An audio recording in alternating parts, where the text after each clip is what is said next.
सतना के वल्लभ भाई पटेल डिस्ट्रिक्ट अस्पताल से एक दिल दहला देने वाला वीडियो सामने आया है।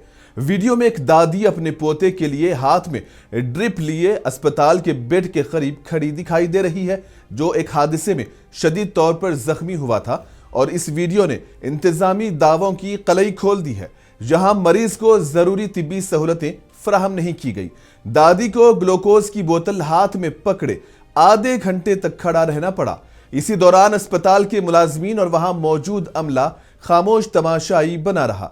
इस मौके पर मौजूद लोगों का कहना था कि अस्पताल में ड्रिप स्टैंड्स की कोई कमी नहीं, ताहम जिम्मेदारान की गफलत और बेहिसी के बाइस बुजुर्ग खातून ये जिम्मेदारी निभाने पर मजबूर हो गई। मुकामी शहरियों का कहना था कि यह पहली बार नहीं है कि जिले अस्पताल की बद इंतजामी सामने आई हो। इससे पहले भी मरीजों को स्ट्रेचर या बिस्तर ना मिलने के वाकयात खबरों में रहे हैं। रोजाना सैकड़ों मरीज अस्पताल पहुंचते हैं, लेकिन वसाइल की कमी और अमले की गफलत के बाइस उन्हें शदीद परेशानी का सामना करना पड़ता है। लोगों का कहना है कि अगर जिले हेडक्वार्टर का ये हाल है तो देही इलाकों में सेहत की खिदमात का बाआसानी तसव्वुर किया जा सकता है।